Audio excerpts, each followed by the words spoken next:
Década de 1980, mais especificamente 1986, Estados Unidos, New York, os leitores de quadrinhos testemunham uma mudança na sua indústria de super-heróis. O mundo é pego de surpresa com o lançamento de duas bombas que mudou tudo: Watchmen e Cavaleiro das Trevas. Watchmen de Alan Moore, Cavaleiro das Trevas de Frank Miller. E quando eu falo bomba é no sentido positivo de bomba, né? Claro. É um negócio que devastador, assim, que muda tudo e pega todo mundo de calças curtas e pensa, meu Deus, o que é isso? Com essas duas obras, o Alan Moore e o Frank Miller desconstruíram todo o gênero de super-heróis na época, entregando uma aventura sombria, densa, cheia de assuntos adultos, né? Uma temática adulta, as coisas sérias e fazendo paralelos com a nossa realidade, inclusive. Eles entregam tudo isso e fazem um sucesso absoluto. E aí todas as editoras querem imitar e começar a lançar HQs com aquela pegada sombria. Eles fazem uma parada completamente dentro de um gênero que parecia engessado, que é o dos super-heróis, mudam tudo, só que eles estavam fazendo uma coisa completamente diferente. A partir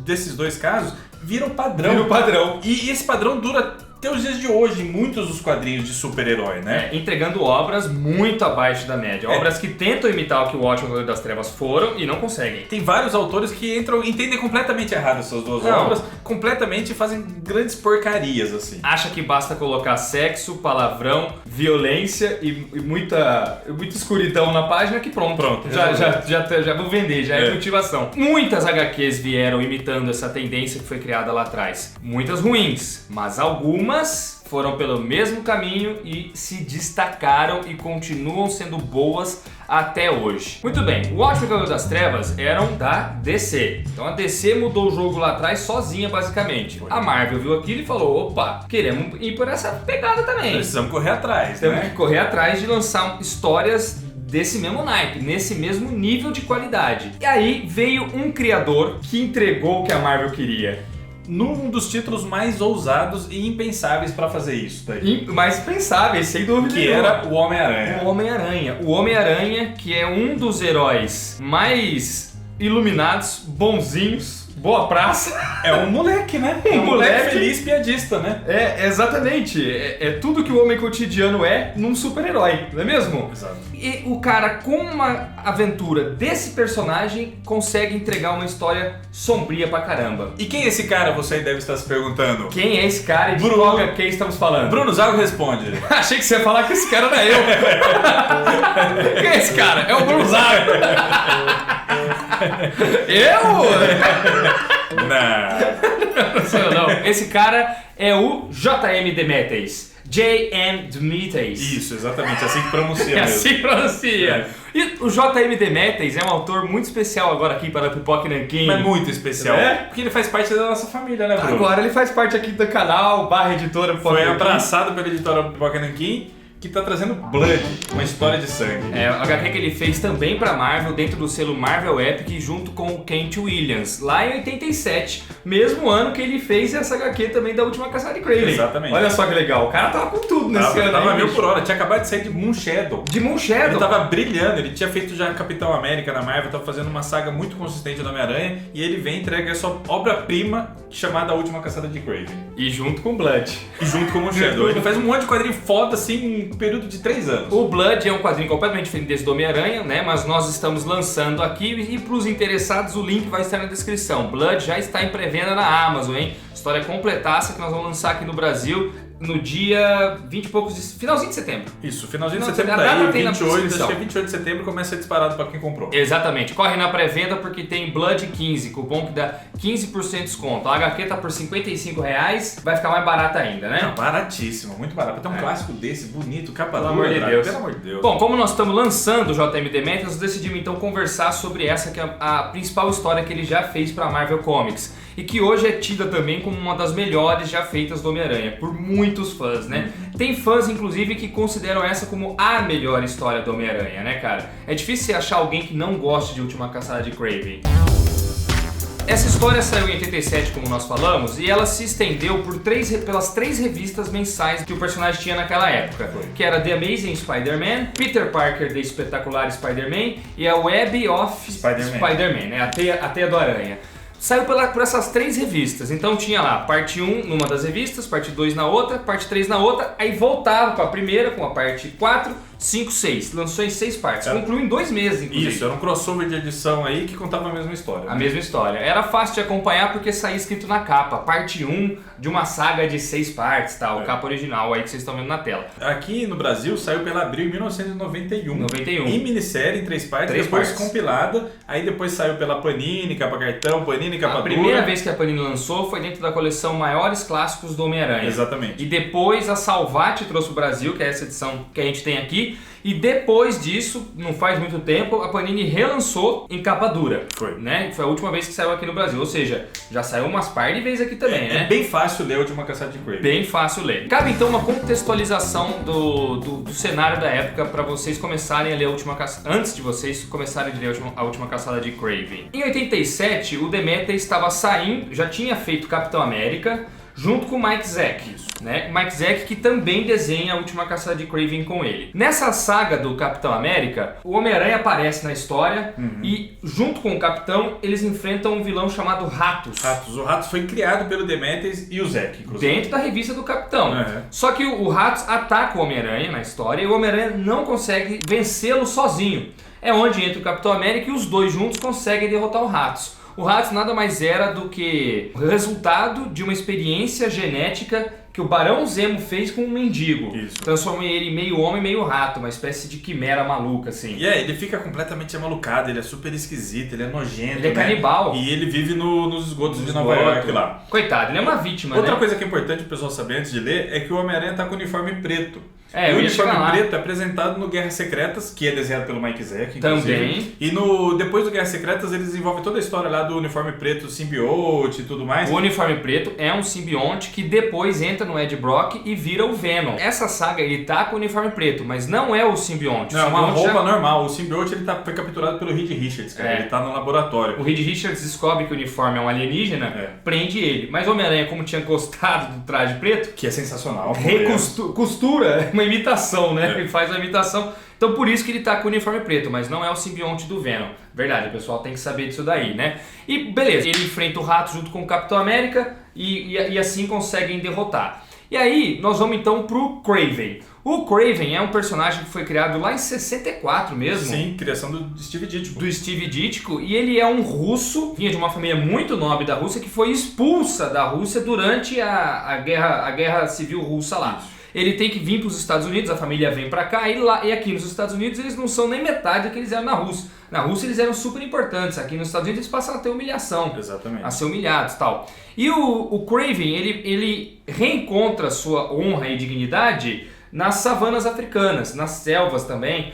Ele vira um caçador muito renomado. E ele enfrenta as presas mais perigosas de todos os tempos. Assim. E cabe dizer que ele não tem superpoder, mas ele adquire força sobre-humana, um olfato muito apurado, usando ervas, chás, todo um lance floral, umas magias assim que ele aprende na África, né? Com a ajuda da mulher da vida dele, né? A mulher que ele ama, que é a Calypso, que é uma feiticeira voodoo e tal. Ela ajuda ele, então ele fica com mais agilidade, mais força e tal. Então ele é um caçador espetacular, estupendo, exímio, assim, o melhor caçador do mundo. Ganha fama e ganha dinheiro caçando. Com a possibilidade de fazer essas alterações físicas usando as ervas e florais e tudo mais aí. Aí, mano, depois que ele já caçou tudo quanto é tipo de animal perigoso e venceu todos eles com as mãos nuas, ele nunca usou rifle, nem faca, nada, sempre com a mão nua.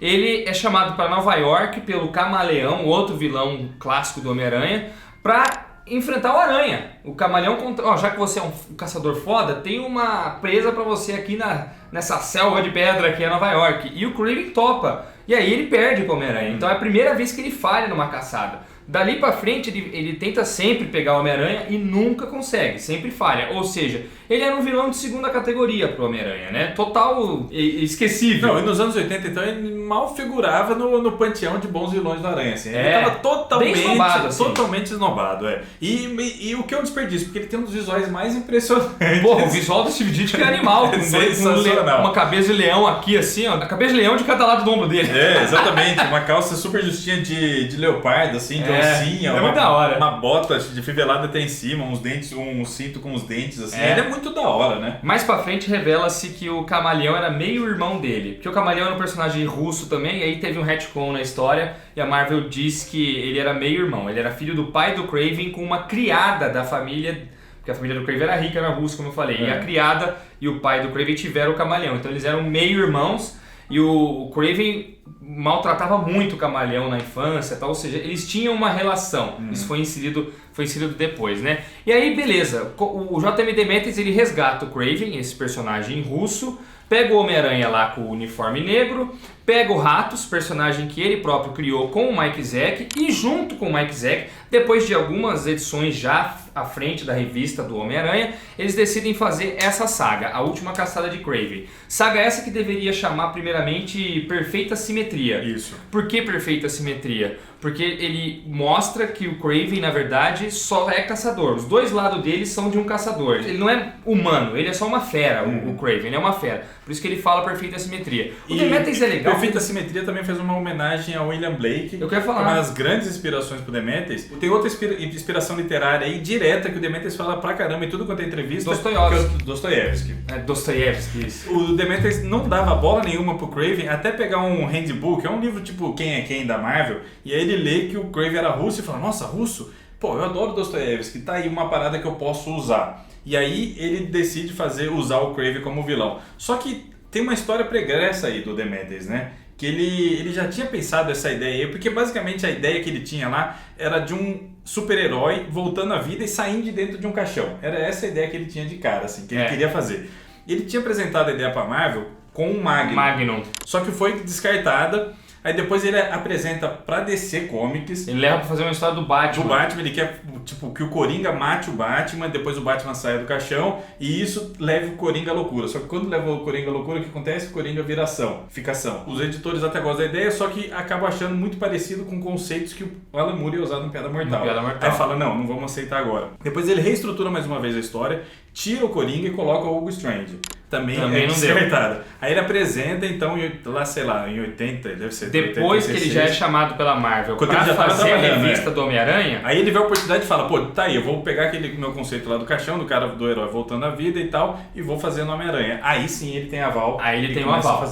Foi aí que ele colocou os personagens, o Kraven e tal. E o legal, o J.M. Demetrius é um cara muito estudado, lê muito e tal. Ele é um cara muito intelectual, né? Ele é muito literário, assim, né? Ele fala, eu leio muito mais livros normais do que quadrinhos. Do que quadrinhos. Ele se inspira num poema do William Blake para fazer essa história, né? O que o poema fala: Tigre, tigre, fulgor flamejante, nas florestas de denso negror, que olho imortal, que mão poderia moldar a tua feroz simetria. Ele vê esse poema do William Blake, ele lembra dos romances do Dostoiévski, e com base nessas duas referências ele decide contar a história do Kraven. E aí ele fala assim... Esse poema ele até pega, ele escreve a maneira dele, troca tigre, tigre por aranha, e aí feroz simetria vira terrível simetria. Terrível simetria. Que dava título à saga, só que depois era tipo tinha um adendo, né? Era terrível simetria, a última caçada de Kraven. Virou só a última caçada de Kraven no final das contas. Os editores acharam que este nome, a última caçada de Kraven, era mais vendável. E é mesmo. E de fato é mesmo, né? Na verdade, a última caçada de Kraven só se transformou no título quando saiu encadernado, né? Nas revistas em si não tinha nem esse nome, nem era esse o título da história. E aí beleza, ele decide contar essa história e ele fala que o Kraven já tá puto da vida de perder sempre pro Homem-Aranha, né? E o Kraven também já tá pé da vida de ser humilhado constantemente em Nova York. Ele quer honrar as origens da família dele lá na Rússia. Ele fala, chega, esse cara é o único que já me derrotou. Ele é o único que já se mostrou superior a mim. Então, eu agora vou superar este cara, vou me tornar este cara, e me tornando ele, eu vou mostrar pra todo mundo que eu sou um ele melhor. Não é mesmo? Eu sou o Homem-Aranha melhor, o Homem-Aranha que o mundo merece. Eu sou exato, Danielzinho. E eu entendo que no começo da história ele abre dizendo que chegou minha hora de morrer. Mas não ainda. Então eu acredito que o que motiva ele a fazer esse último momento é porque provavelmente ele estava padecendo de alguma doença. É uma coisa muito fatalista, assim, e ele toma isso como o objetivo final da vida dele. E ele tá. Você percebe de cara que ele tá um tanto alterado, assim, né? Ele já não. O Kraven ele já tá mais velho e tal. Ele tá alterado, ele tá psicologicamente alterado no começo. Eu acho que assim. Apesar do Demetrius não entregar isso, e não é spoiler também, porque é logo nas primeiras páginas. Eu acho que ele tá com alguma doença terminal, cara. Por isso que ele decide agir tão drasticamente assim e se provar antes de partir dessa pra melhor, né, cara? Eu acho que é isso. E é legal, mano, ele tá tão obcecado, né, por cumprir isso que ele impôs pra si mesmo, que quando ele vai pegar o Homem-Aranha, Aliás, o Homem-Aranha tá saindo do casamento, né? Voltou agora do Lodimel, teve um casamento. Puta, detalhe importantíssimo naquela, do que você tem que saber antes de ler, é que ele acabou de casar com a Mary Jane. Acabou de casar, cara. Exatamente. E ele volta do Lodimel e aí o Kraven vai lá pegar ele, né? Na hora que o Kraven chega, o Homem-Aranha até meio que esnoba, né? É o Kraven. Provavelmente ele vai fazer o quê? Vai me pegar... Vai me levar para um galpão, vai me amarrar. Vai tirar um dardo de tranquilizante em mim, vai me pegar e tal. Depois vai falar um monte de abobrinha, eu vou conseguir escapar, vou dar um cacete nele e fujo. E fujo, como sempre foi. Como sempre. Só que o Kraven chega sangue no olho, cara. Chega arregaçando. Arregaçando, e ele faz uma coisa impensável pro Kraven, pra muitos dos vilões da Marvel. Ele pega um puta de um trabuco, uma espingarda e dá na cara do Homem-Aranha. Pum! O Homem-Aranha fica...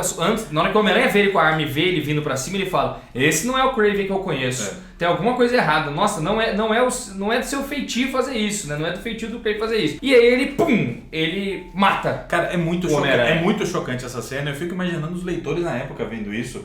Porque depois desse tiro... corta e aí mostra o Homem-Aranha dentro do caixão sendo enterrado. Essa edição acaba com o Homem-Aranha morto num caixão. Primeira edição, se alguém no comentário falar que é spoiler, vai se ver comigo, porque não é spoiler, porque na capa ele tá enterrado, tá bom? E ele coloca lá na lápide: aqui jaz o Homem-Aranha, morto pelo caçador, né, cara?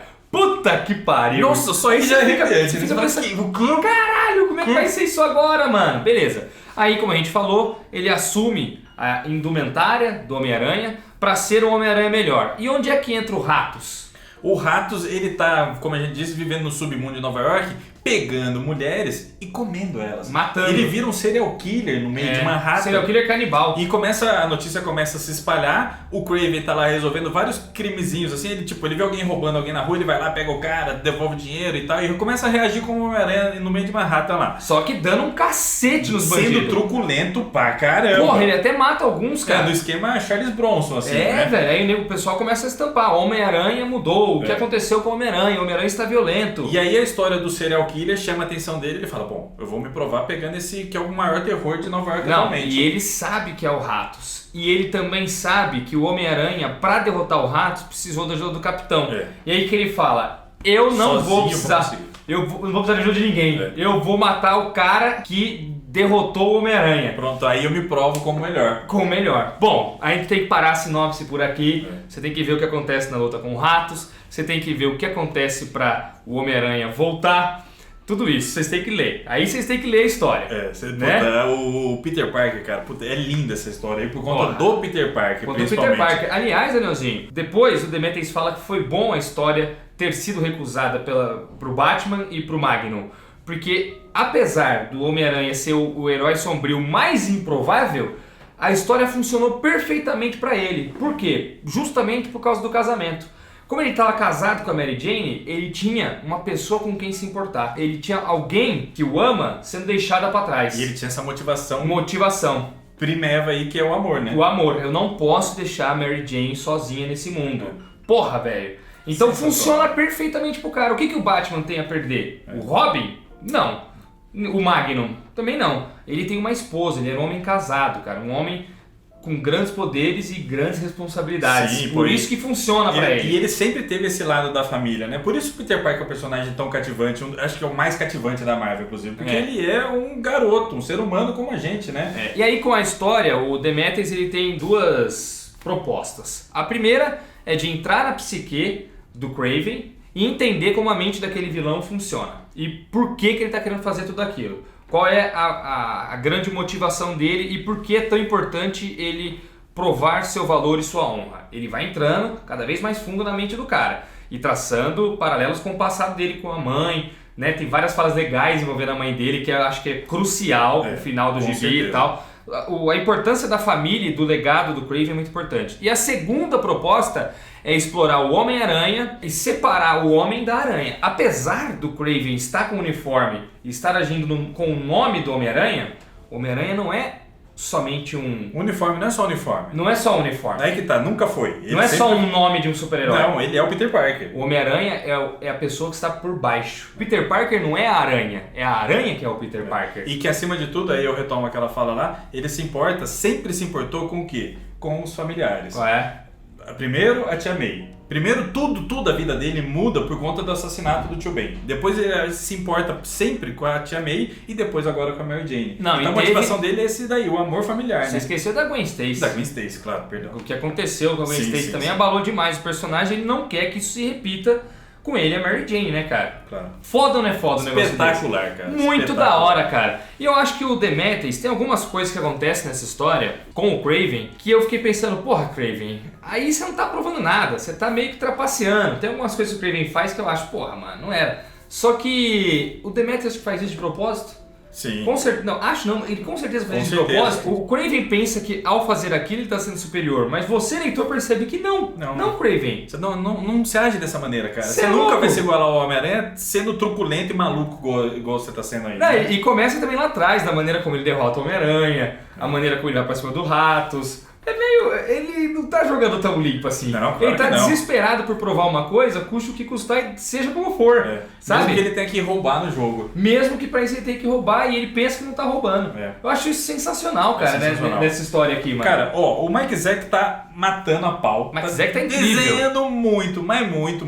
Põe toda a carga necessária que o roteiro do Demetrius pede. E o Demetrius está afiadíssimo, cara. Ele coloca um lance de pensamento que é sensacional nos balões. É assim, meio que né? igual o Blood, você reparou? É Quando muito- eu li, eu encontrava paralelo com o Tem Blood. total paralelo com Moonshadow e Blood, assim, desse fluxo de consciência, do que os caras estão sentindo, do que estão pensando. É um quadrinho muito fora dos padrões Marvel e DC, assim, se você Muito for pensar. fora. Muito Bom, fora. É mais padrão Cavaleiro das Trevas e o Watchmen. Isso, e o que ele tava fazendo no Moonshadow, né? E ele pô, mostra que existe possibilidades de fazer coisas completamente diferentes de super-heróis aqui, cara. Aqui. Esse lado aí do texto, cara, eu acho sensacional. Sabe o que eu acho as palavras foda? vão aparecendo na cabeça de cada É. um, assim, aí muda. Pela cor do balão, você sabe quando é pensamento do Kraven, ou do Ratos, ou do Homem-Aranha, Pela né? mudança da fonte também. E algumas horas os pensamentos vão se sobressaindo. Sabe Aí- o que é isso dos pensamentos, cara? A sua cabeça funciona só com um pensamento só? Você não tem duas? Eu geralmente tenho três pensamentos, três vozes ao mesmo tempo na minha cabeça. Não queira saber como é meu pensamento, Bruno. É uma zona completa. Zona. É uma maluquice E ao total. mesmo tempo que ele mostra o Peter Parker pensando linearmente,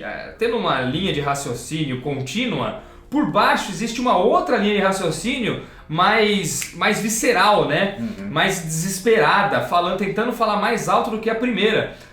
Às vezes tem cenas, por exemplo, que ele tá falando assim, não, o Kraven, ele não faria isso comigo. Aí no outro, eu vou morrer. É o racional falando com o irracional. É o tempo isso, inteiro, né, isso, cara? cara. O seu instinto, às vezes, tentando falar mais alto. É o pensamento racional versus o subconsciente, né? Exato, Danielzinho, versus subconsciente. Isso é muito foda na escrita Muito do foda. Demetrius, cara. Muito foda. Legal pra caramba.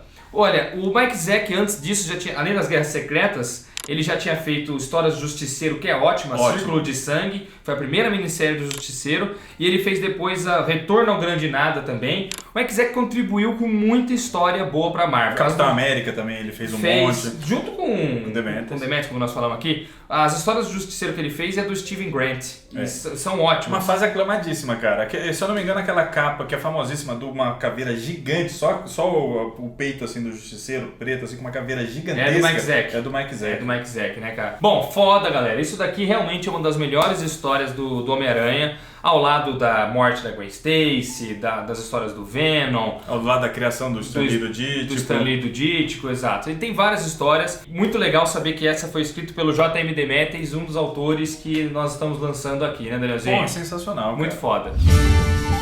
Outra coisa que você tem que saber na hora que você for ler essa história aqui é que existe um personagem chamado Ned Leeds, que é um jornalista que trabalhava no Clarim Diário e que ele tá morto na história. Então o Peter Parker tá sentindo muito a morte dele e basta você saber que o Ned Leeds era um personagem importante, um grande amigo do Peter e que morreu por causa de uma saga envolvendo o Duende Macabro. O Duende Macabro sequestra o Ned Leeds, faz lavagem cerebral e obriga o Ned a se transformar no Duende Macabro. E o Peter tá super traumatizado, porque ele se importa com os amigos dele. Ele se importa com os amigos dele. Então a morte já estava atormentando o Peter antes dessa saga efetivamente começar, né? Bom, então você está mais preparado para mergulhar nessa aventura aqui, porque você já sabe do Uniforme Negro, já sabe do Ned Leeds, já sabe do passado do Kraven, já sabe da criação do Rato, Da Mary Jane, da né? Mary Jane, sabe que ele tá casado. Então nós contextualizamos tudo. Acreditem, não demos spoilers. Porque se a gente desse spoiler, a gente atrapalharia demais a sua leitura, porque o final... Dá uma vontade de dar spoiler, cara, porque tem algumas cenas... O final é chocante. Sensacionais. Tem algumas das melhores cenas que eu já vi em quadrinhos super-heróis. Eu vou te falar, eu acho que a Marvel jamais permitiria que o final dessa revista fosse escrito hoje. Eu acho que nada nessa edição sairia nos dias de hoje. Igual Piada Mortal não sairia hoje em dia, essa edição não sairia hoje em dia. É muito corajosa. Essa é uma das poucas histórias que tentaram seguir o sucesso do Watchmen do Cavaleiro das Trevas e conseguiram e se mantém firme e forte até hoje, mais de 30 anos da data da sua publicação. Sem dúvida nenhuma. Beleza, galera? Homem-Aranha, A Última Caçada de Kraven. Se tiver link da Amazon, nós vamos deixar aí na descrição. Confere Blood também, do mesmo autor, vocês vão adorar. Não deixe de ativar o sininho do canal, porque o YouTube tá sacaneando a gente, não tá distribuindo nosso conteúdo. Porra, YouTube! E tem conteúdo aqui toda terça, sexta e domingo. Isso. Exceto pelos dias que não. Quando falha, falha. Mas sempre sai vídeo aqui, beleza? Às vezes sai até vídeo em outros dias. Em outros dias, surpresa. Surprise, surprise. Por isso que tem que ativar o sininho. Tchau!